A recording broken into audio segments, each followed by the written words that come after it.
Yes, good evening. I'm Russell Fuller. Steve Bunce and Five Live's boxing commentator Mike Costello are both with me here in the studio for the programme this evening. Evening, gents. Hi, Russell. Good evening. Should we start with Amir Khan then? He's attempting to partially unify the light welterweight division, isn't he? Yeah. Well, it's not a total unification fight, this one in the early hours of Sunday morning against Zab Judah. For 2 of the 4 recognised right. versions, yeah. Yeah, OK. Does this mean it's the biggest fight of his career, would you say? Well, he's had so many big tests, in particular since he was knocked out nearly 3 years ago now. You know, 2 fights back after that knockout, he was taking on Marco Antonio Barrera.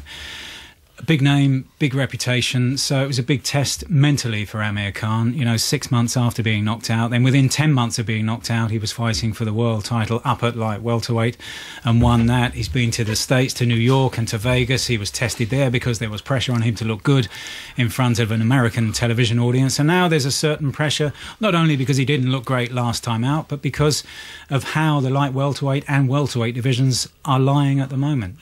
It's amazing, really, Russell, because he had a fantastic, easy run. I mean, let's not mince our words. I mean, we covered the fights here. We had to. He was a golden boy in Athens at 17 years of age. But a lot of his early fights were gimmicks. We knew who was going to win, and he did his best, and he took care of business, and he said the right stuff. And then suddenly it all went belly up. I'd use a stronger word if it was on a bit later this show, in September of 2008, and it did go belly up. He was dropped twice savagely, 69 seconds if I'm not mistaken, Mike. And his career, I mean, we talked on air boldly about coming back from this is going to be hard, and we used the word that it could be over. It could be all over. Instead, in the hours after that fight, and it was only hours after that fight, about 100 hours after that fight, he disappeared to America and signed up with his coach, Freddie Roach. That in itself was staggering. If he just had one fight and retired, we would be applauding him, but he hasn't. He's stuck to it. There was an easy test when he first came back, and these fights, he's under so much scrutiny. It's almost like he's under more scrutiny than anybody else for some bizarre reason.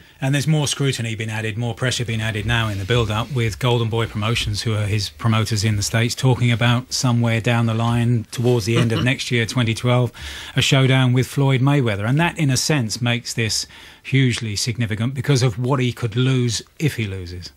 Let's hear from him then. It was an unspectacular display against Paul McCloskey in Manchester last time out, but Khan seems delighted to be back in Vegas, where he beat the Argentine Marcos Maidana in the fight of last year. I had a great performance here last time, so I know that fighting away from home is a good thing for me. I've fought away from home in New York against Paulie Malignaggi, and the second time was against Maidana. Now these are the 2 fights I've had away from home, and I know I can fight away from home and still put a good performance on.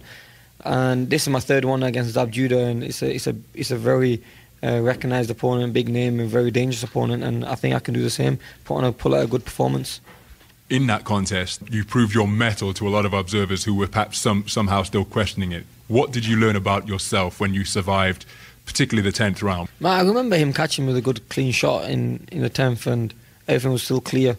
That proved to me that I can take a good shot, and I always knew I can take a good shot. When I was sparring with Manny Pacquiao, someone said to Manny that, what do you think about Amir, not having a good chin? And Manny turned around and said, we're talking about Amir Khan with the biggest shots in sparring and cleanest shots, and he's not even wobbled. Whereas if he's hit the same guys with, he's hit the same sparring partners with the same shot and knocked them clean out and knocked them down. Whereas Manny Pacquiao's never dropped me in sparring or even stumbled me, and we've had some wars in sparring. I know myself, what mistakes I made in that fight to get knocked out, and I'm not going to make them mistakes again. We're very, very professional with our diet now, and we're very professional with the way we make weight. So let's look ahead to this contest you've got on the weekend then. Unification world title fight against Zab Judah. How do you rate the threat that he brings to the ring? How do you assess his strengths and weaknesses? Well, first of all, he's a world champion. He's an IBF world champion, and he is very dangerous. He hides a lot of shots and does that shoulder block. And you might think I've got him here, and then he comes back with a big shot. And we know exactly how to beat him, and we're not going to make the mistakes most of his old opponents have made. We have to stay away from his power punches. I mean, boxing's an art. I mean, hitting and not getting hit back, and that's what this sport's all about, and that's what I'm going to be doing in this fight. I'm going to hit, and he won't be able to catch me, even though he's going to try to run a little bit, and I might have to put the pressure on him and maybe cut the ring at times. I think we will catch him in the fight. He's got a new coach, Fanal Whitaker, who's pretty known as one of the best fighters, also one of the best movers in the world. we're going to be ready for him. If he comes to fight, we're going to be there, and if he comes to run, we're still going to be there because we've done training. We trained for everything.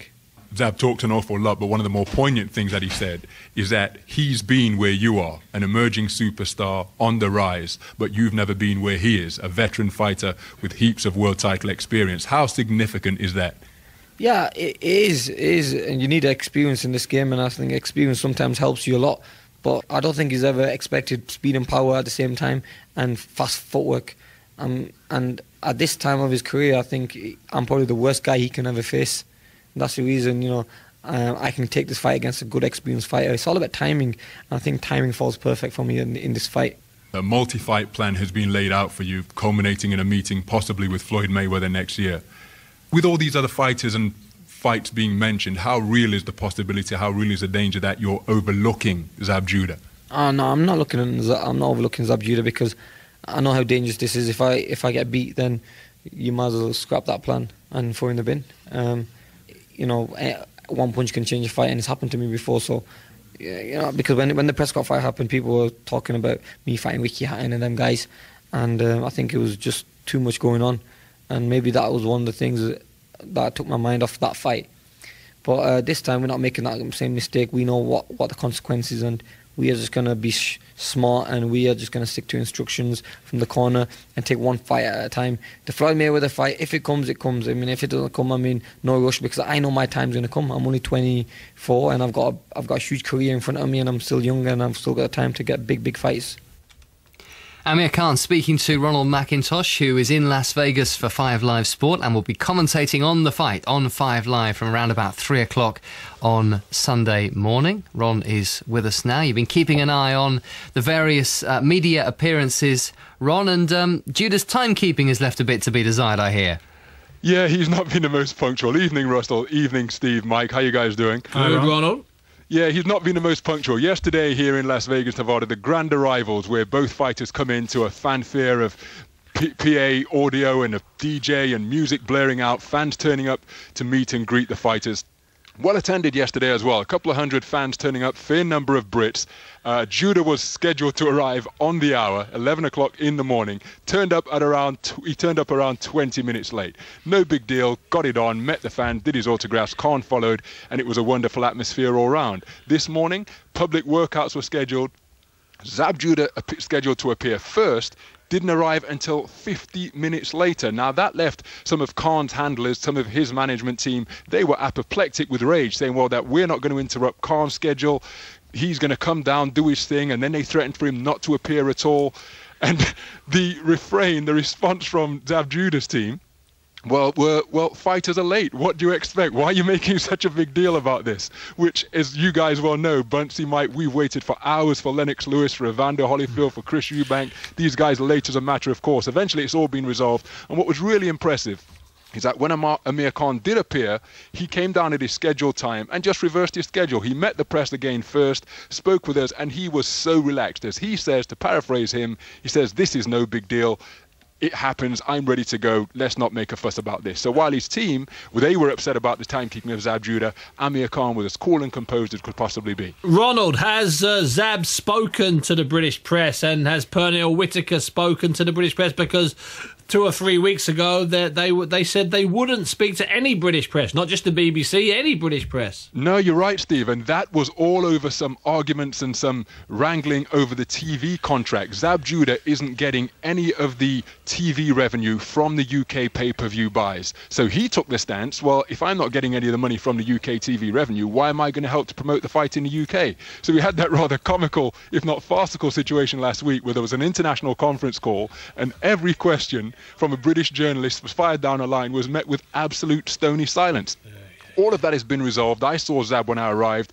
He spoke with me, not on tape at the first instant, but he was perfectly courteous, very friendly indeed. And then at the grand arrivals yesterday, all of that has been resolved. I don't know how it was resolved. Monica Sears, the press officer from Golden Boy, said that they had conversations in the background. Everything's been sorted. He went on a real charm offensive yesterday. Perhaps that's unfair to Zab. He was just really courteous, speaking with the British media, and immediately after his workout, he just done the same thing again. So he's speaking with us. Pernell Whitaker, his Hall of Fame trainer, is speaking with us. Everything seems to be going smoothly on the communication front. And how is Amir Khan looking, Ron?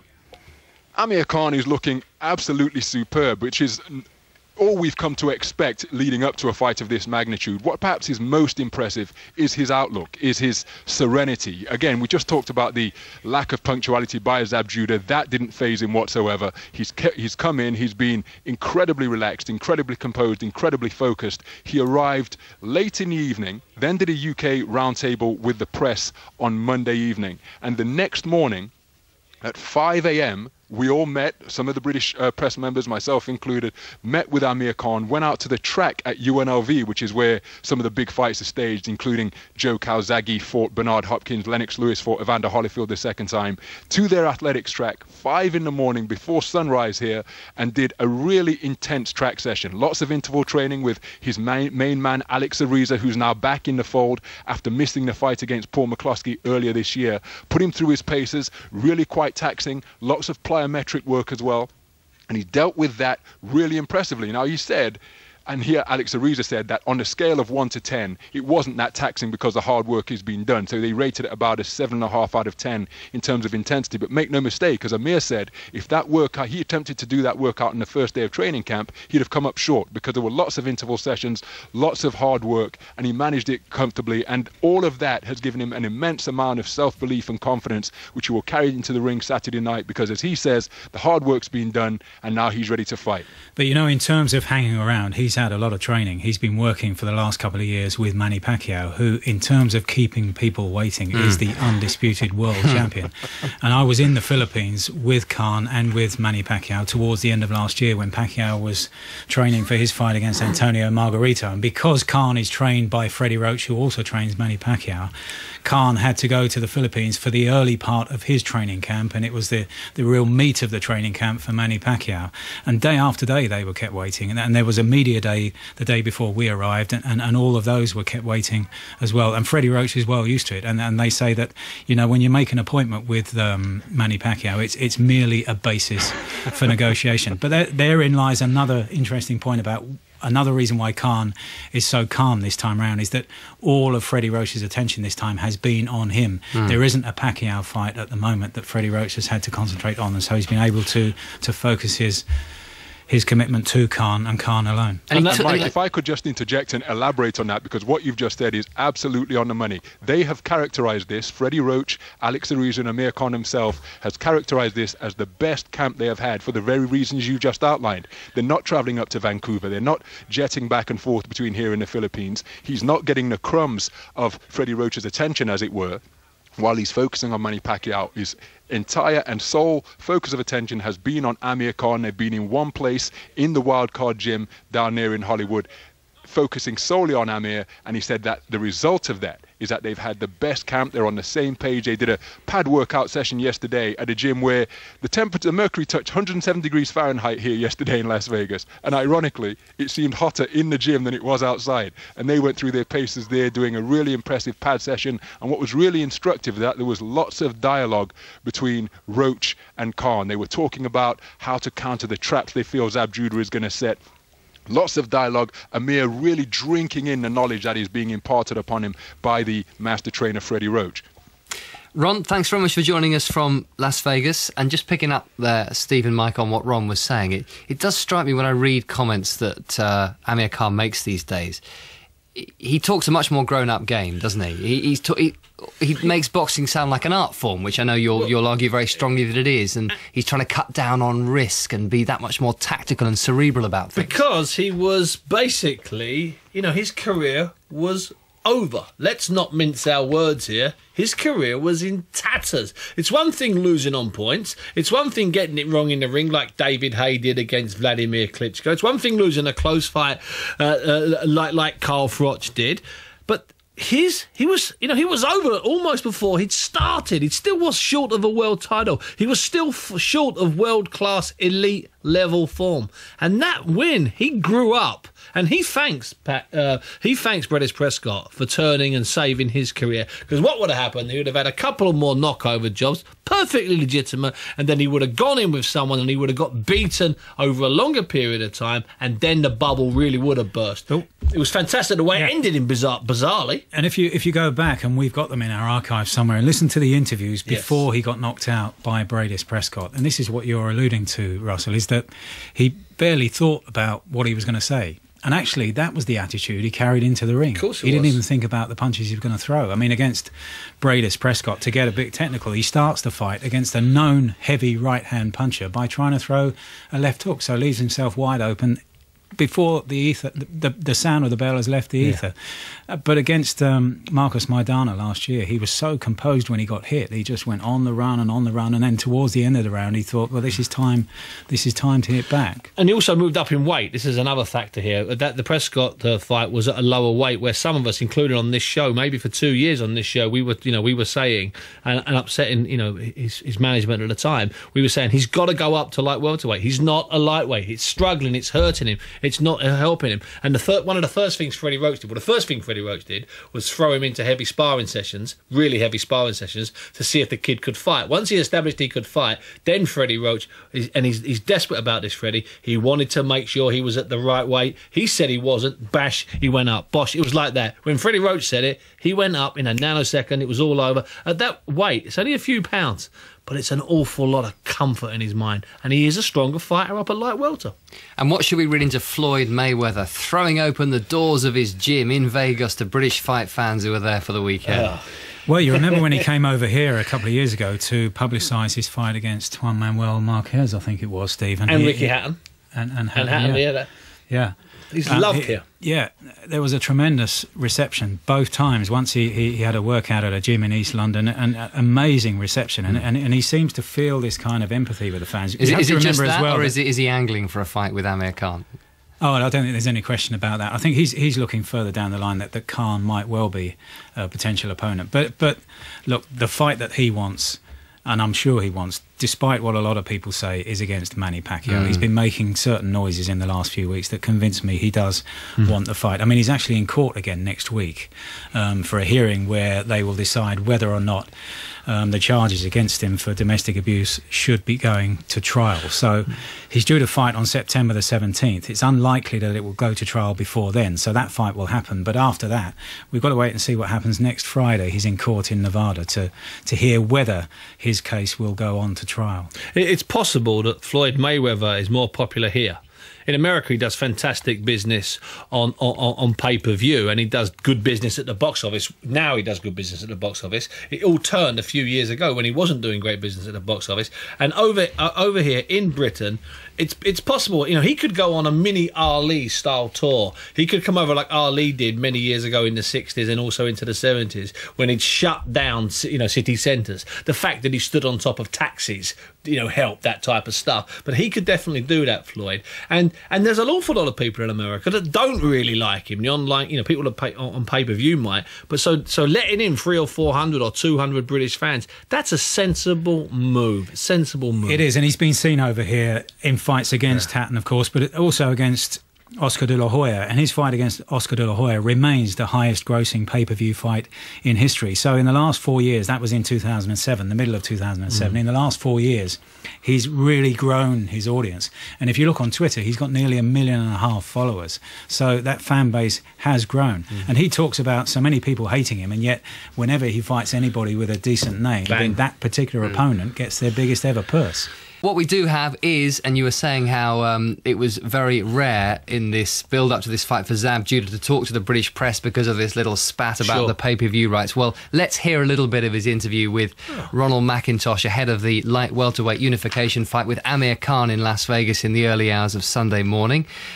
He has spoken to Ron and says that Khan is not a danger to him.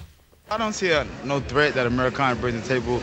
Or, skill-wise, the man has 22 fights. I got more knockouts than he got fights. You know what I'm saying? So as far as when you want to look at skills and threat, it should be in his Zab Judah. But like I said, he's a young kid. I've been in his position before, you know what I'm saying? I understand what he's feeling. He's feeling like he's the best right now, and, you know, hey, he's supposed to feel like that. But come Saturday night, I'm going to show the world that I am still the pound-for-pound best fighter in the world.